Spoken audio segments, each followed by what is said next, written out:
Hello दोस्तों, स्वागत है आपके अपनी YouTube channel BK science master में।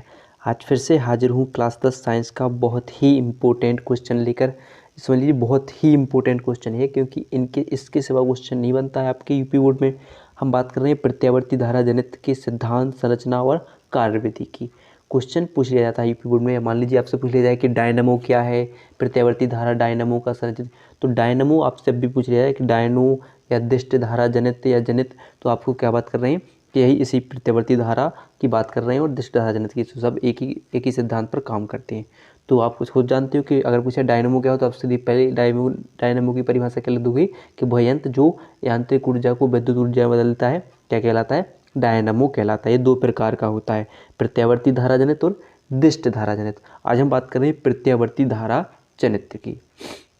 ठीक है, तो प्रत्यावर्ती धारा जनित देखेंगे तो प्रत्यावर्ती धारा जनित क्या हो, ये भी क्या करेगा, सेम वही काम करेगा कि यह यांत्रिक ऊर्जा को प्रत्यावर्ती धारा के रूप में विद्युत ऊर्जा में बदल देता है। कैसा यंत्र है कि प्रत्यावर्ती धारा जनित कैसा है कि यह यांत्रिक ऊर्जा को प्रत्यावर्ती धारा के रूप में विद्युत ऊर्जा में बदल देता है। और विद्युत मोटर क्या करती है कि विद्युत ऊर्जा को यांत्रिक ऊर्जा में बदलने का कार्य करती है। ठीक है, बात करें सिद्धांत की तो यह विद्युत चुम्बकीय प्रेरण के सिद्धांत पर कार्य करता है। विद्युत चुम्बकीय प्रेरण का सिद्धांत क्या होता है कि अगर हम किसी बंद कुंडी या किसी परिपथ में चुंबकीय फ्लक्स में परिवर्तन कर दें तो परिवर्तन करने के कारण इसमें एक विद्युत वाहक बल और विद्युत धारा उत्पन्न हो जाती है। यानी बात करें देखिए कि विद्युत जनित विद्युत चुम्बकीय प्रेरण के सिद्धांत पर कार्य करता है। जब किसी चालक से बद्ध चुंबकीय फ्लक्स में क्या कर दे परिवर्तन होता है तो उसमें विद्युत वाहक बल उत्पन्न हो जाता है जिसे प्रेरित विद्युत वाहक बल कहते हैं। और यदि परिपथ बंद हो तो उसमें विद्युत धारा प्रवाहित होने लगती है जिसे हम प्रेरित धारा कहते हैं। ठीक है, तो क्या होगा कि अगर हम किसी कुंडली से कहते हैं कि जब किसी चालक से बद्ध चुंबकीय फ्लक्स में हम परिवर्तन कर दें तो परिवर्तन करने पर क्या उत्पन्न होगा, एक विद्युत वाहक बल और एक प्रेरित धारा उत्पन्न हो जाती है। जब कुंडली बंद हो तो प्रेरित धारा उत्पन्न हो जाती है और जब करें तो एक विद्युत वाहक बल जिसे हम प्रेरित विद्युत वाहक बल कहते हैं। अब संरचना की बात की तो सेम विद्युत मोटर जैसी इसकी संरचना होती है। तो इसमें भी क्या होगा आपका, देखिए एन और एस एक चुंबकीय क्षेत्र होगा, एन और एस चुंबकीय क्षेत्र होगा। ये आर्मेचर कुंडली ए बी सी डी एक आर्मेचर कुंडली होगी। बस दिष्ट धारा जनित और सर्पी दिष्ट धारा जनित और प्रत्यावर्ती धारा जनित में केवल एक ही अंतर होगा कि दिष्ट धारा जनित में क्या होगा, सर्प में विभक्त वलय होगा, इसमें क्या होता है सर्पी वलय, लेकिन काम दोनों का एक ही होता है। ठीक है, और यहाँ पर देखिए क्या होता है कि देखिए B1 B2 क्या होती है आपकी कार्बन बुरस की पत्तियां होती हैं और C1 C2 क्या होते हैं आपकी सर्पी वलय होते हैं। एक ABCD एक आर्मेचर कुंडली होती है, तो आप लिख सकते हो। तो देखिए संरचना में देख लेते हैं। संरचना में पहले का है क्षेत्र चुंबक। क्षेत्र चुंबक क्या होता है आप देख सकते हैं कि एक शक्तिशाली, देख सकते हैं NS एक शक्तिशाली नाल चुंबक NS होता है जिसके ध्रुवों के मध्य शक्तिशाली चुंबकीय क्षेत्र में एक कुंडली चुंबकीय क्षेत्र की दिशा के लंबवत अक्ष के परिता तीव्र गति से घुमाई जा सकती है। सीधे आपको क्या लिखना है कि एक शक्तिशाली चुंबक क्या होता है, एक NS होता है जिसमें क्या होती है इसके अंदर जिसके बीच में एक चुंबकीय क्षेत्र उत्पन्न हो जाता है जिसमें क्या होती है कुंडली अपनी अक्ष पर घूमती रहती है। बस आपके इतना ध्यान रख लेना। ठीक है, फिर अब बात करते हैं आर्मेचर। अगला पॉइंट क्या होगा आप आर्मेचर। तो आर्मेचर क्या होती है, यही आयताकार कुंडली ABCD हो सकती है। देखो यही एक आयताकार कुंडली ABCD होती है। आयताकार कुंडली क्या होती है ABCD। यह क्या होती है कि जो एक मुलायम लोहे की क्रोट पर लिपटी अत्यधिक संख्या में पृथक्कृत तारों को बनाता, किसके तांबे की तार, किसकी होती है तार, तांबे के तारों को लपेटकर बना जाती है जिसे चुंबकीय क्षेत्र की तीव्र गति से, जैसे चुंबकीय क्षेत्र में तीव्र गति से घुमाया जाता है। यह सामान्यतः 50 चक्कर प्रति सेकंड लगाती है, यानी 1 सेकंड में 50 चक्कर तक घूम जाती है। कहाँ पर, इस चुंबकीय क्षेत्र के बीच में। ठीक है, इसकी दिशा आप देख सकते हो क्या होगी, यहाँ से एन से एस की और इसकी दिशा घूमने की होगी। तो अब देखिए अब बात करते हैं, अगला पॉइंट होगा आपका सर्पी वलय। क्या होगा सर्पी वलय। सर्पी वलय क्या होता है, C1 C2 कुंडली, देखिए कुंडली में आपको दिख रहे होंगे यहाँ पर जो C1 और C2 ये क्या होते हैं, अर्धवृत्ताकार क्या होते हैं, छल्ले होते हैं। तो C1 C2 कुंडली के सिरे A और D क्रमशः अलग अलग पृथक्कृत धात्विक वलय C1 व C2 से जुड़े होते हैं। यहाँ देखिए जो कुंडली का ए व डी सिरा होता है वो अलग अलग सर्पी वलय C1 व C2 से, या देखिए मान लीजिए जो ए सिरा है वो किससे जुड़ा है C1 से, किससे C1 से, देखिए पूरा। और जो डी सिरा है यहाँ पर देखिए पूरी लाइन आई हुई है वो किससे जुड़ा है C2 से। तो आप मान लीजिए C1 को हमने यहाँ लिख दिया, लेकिन यहाँ चाहे तो यहाँ पर भी लिख सकते हैं। तो क्या होगा कि जो ए व डी किससे जुड़े हैं, C1 C2 से जुड़े हुए, जिन्हें बोलते हैं सर्पी वलय। देख सकते हैं यहाँ पर कह कि ए व डी क्रमशः अलग अलग पृथक्कृत धात्विक वलयों C1 व C2 से जुड़ दिए जाते हैं। ये वलय सम अक्षीय होते हैं, यानी एक ही अक्ष पर होते हैं और कुंडली के साथ घूमते हैं। कुंडली के साथ साथ क्या करते हैं, ये घूमते हैं। अगली बात कर रहे हैं हम क्या, बुरस। बुरस क्या है, B1 व B2। यहाँ पर देखिए जो B1 जो पत्तियाँ दिख रही हैं आपकी, जो कार्बन की पत्तियाँ, यानी क्या बोलते हैं, बुरस कहते हैं। तो B1 व B2 दो कार्बन के बुरस होंगे। देखिए कि एक कार्बन या किसी धातु की पत्तियों के बने होते हैं, किसके, कार्बन या किसी धातुओं की पत्ती के बने होते हैं। ये दो बुरस होते हैं।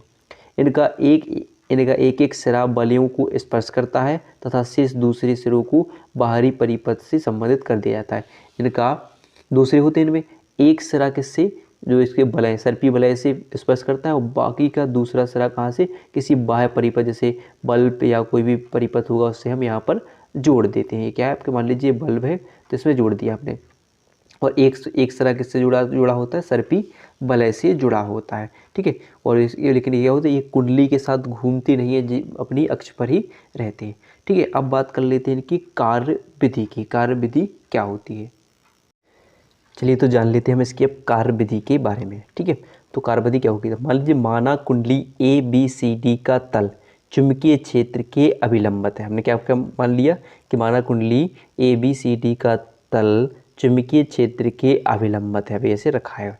कुंडली का सिरा A सर्पी वलय C1 से, अभी हमने क्या बताया कि कुंडली A का सिरा सर्पी वलय C1 से तथा कुंडली D का सिरा सर्पी वलय C2 से। देख सकते हैं, देखिए C1 से तथा सिरा D सर्पी वलय C2 से जुड़ा है। जो D सिरा होगा वो किससे जुड़ा है, सर्पी वलय C2 से जुड़ा हुआ है। क्या क्या मान लिए, माना कुंडली ABCD तल के अभी चुंबकीय क्षेत्र की अभिलंबित रखी हुई है, और कुंडली A का सिरा हमने किससे जोड़ा, सर्पी वलय C1 से, और कुंडली D तथा कौन सा सिरा तथा D सिरा किससे जोड़ दिया हमने, सर्पी वलय C2 से जोड़ देते हैं। बुरस B1 सर्पी वलय C1 से, तो ये हुए कि बुरस जो B1 होगा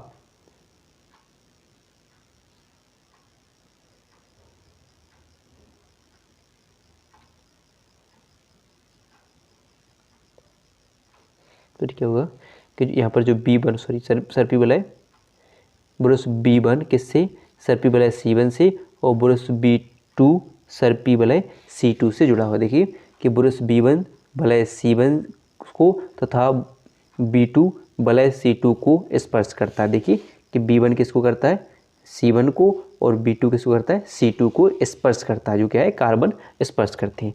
फिर देखिए यदि कुंडली दक्षिणावर्त दिशा में घुमाई जाए, कुंडली को किसमें, दक्षिणावर्त दिशा में, यानी इस दिशा में इसको C से D की ओर ऐसी पलटी जाए, यानी A ऊपर ऐसे घुमाई जाए तो C से D, AB से CD की ओर घुमाई जाए, यानी दक्षिणावर्त दिशा में घुमाई जाए।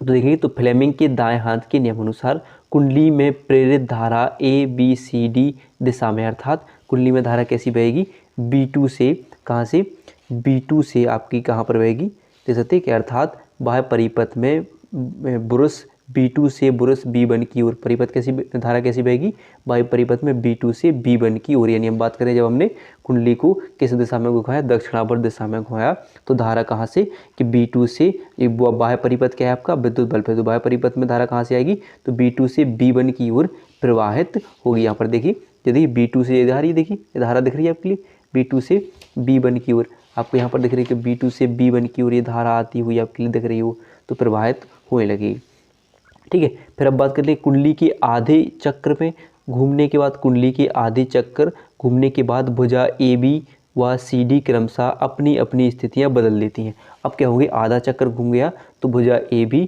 और CD अपनी अपनी स्थितियां बदल लेती हैं। आधा चक्कर में ऐसे घूम जाएंगी तो ये AB कहाँ पे आ जाएंगी, इसके पास आ जाएंगी, और ये कहाँ से आ जाएंगी, CD इस साइड आ जाएंगी, तो ये अपनी अपनी स्थितियाँ बदल देती हैं।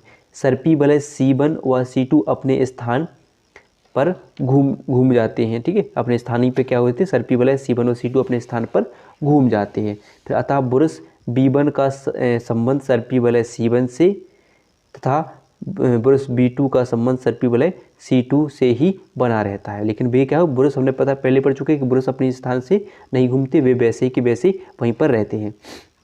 ठीक है। अब फ्लेमिंग के दाएं हाथ के नियमानुसार कुंडली के दक्षिणावर्त दिशा में दक्षिणावर्त दिशा से कुंडली की धारा कहाँ से DCBA यानी उल्टी होने लगी। अभी कहाँ से बह रही थी ABCD में, अब कैसी बहेगी DCBA उस दिशा में प्रवाहित होने लगी।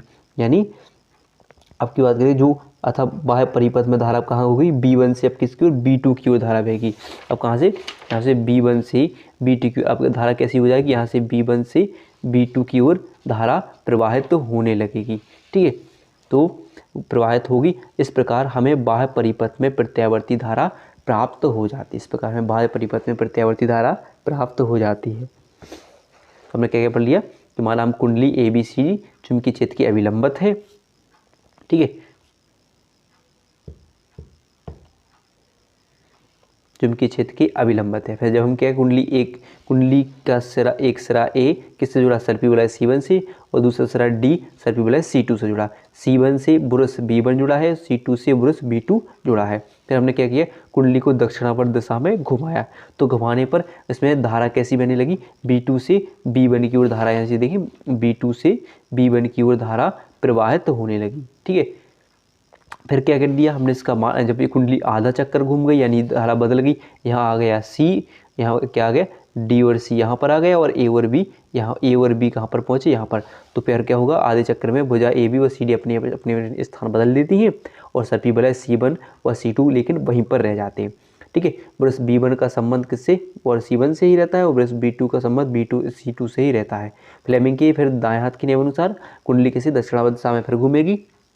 तो क्या होगी, इस प्रकार हमें जो भी होगी कि DCBA दिशा में घूमने लगेगी, और परिपथ में धारा कैसी बहेगी, फिर उल्टी धारा बहने लगी, यानी B1 से फिर क्या होगी B2 की ओर धारा बहने लगी। इस प्रकार हमें बाह्य परिपथ में धारा प्रवाहित हो जाती है इस प्रकार।